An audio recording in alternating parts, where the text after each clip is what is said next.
Mark here. Wanted to talk to you all briefly about what to do if your spouse isn't wanting to reconcile. Now, I know that some in our audience are in this position. It's a very difficult spot. Some might be even having or experiencing a situation where their partner is actively trying to go through a divorce. Now, sometimes, in our content, we do talk a lot about the mistakes that are made in this phase, all the begging and pleading and all that desperation. That's not what I'm going to talk about here today. I just really want to discuss some of those specific steps to take. Because, it might seem very hopeless. It might seem like there's nothing to be done if your partner says, okay, I'm out, and you're sitting there left thinking, like, wondering, like, what just happened and what do I do? Like, I think there's a lot of people in that boat when these sort of things happen. I think a lot of those who are in that situation as well, they look at that and they say, okay, maybe it's time to give up. There's nothing to be done, and if my partner wants out, then they want out. And now I'm looking at this more from like a position of what kind of solutions exist. If someone is really trying to piece things back together and their partner says they want out, like, are there any solutions? And I'm going to say yes. And one of the first things that you need to do is get some help.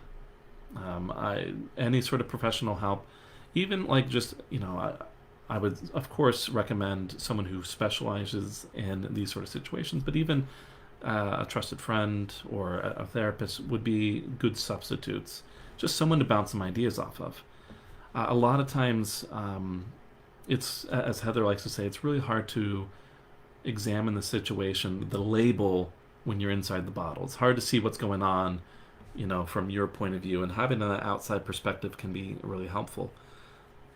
Beyond that, like, what I would be recommending you talk about with these individuals is making sure that you understand what actually happened and what the concerns are, where things went wrong, and what would have been wanted instead.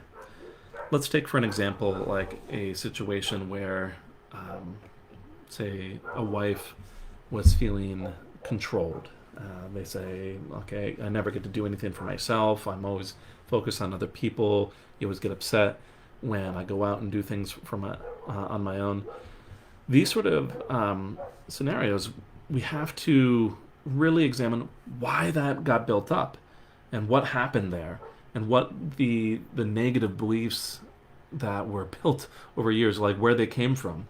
Because one of the big things that needs to happen is, rather than just assuming that you need to work together as a couple, assuming that you need the cooperation from your partner, we don't necessarily need those things to get started right off the bat.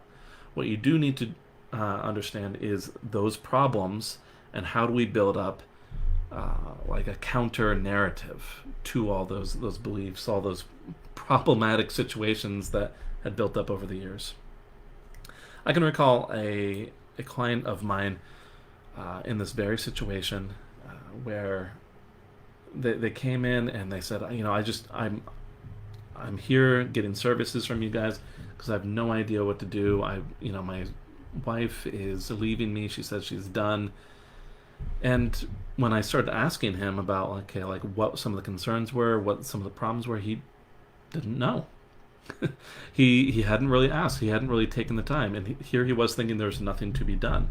So I went about supporting him, trying to help him to know what kind of conversations to have with his wife, the kind of things to say to get her to open up a little bit more, to get her to explain just how hurt she was.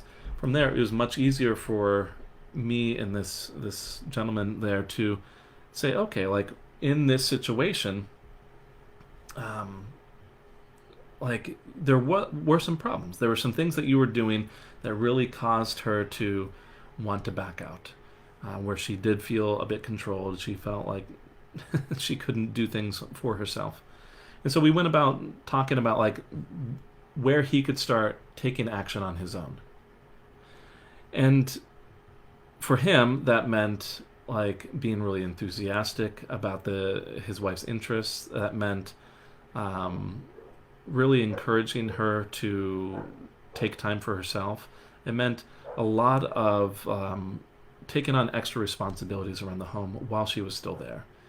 So I just wanted to point out these couple things, that there are action steps that you can take to get your partner to rethink their decision to leave. It doesn't change their mind right away, and we do see some resistance right off the bat as we're trying to build trust, but there are action steps to take. And I really, really encourage you to either reach out to us, because this is what we do all the time, this is what we know about, or at the very bare minimum, someone else, just to get another opinion. So if you'd like some support, please let us know. We would love to help you. Just comment below, and we'll get a hold of you. All right. See you, everyone. Thanks for listening to The Thriving Marriage, your A to Z blueprint for not just surviving marriage, but thriving. Until next time, my friends, thrive on.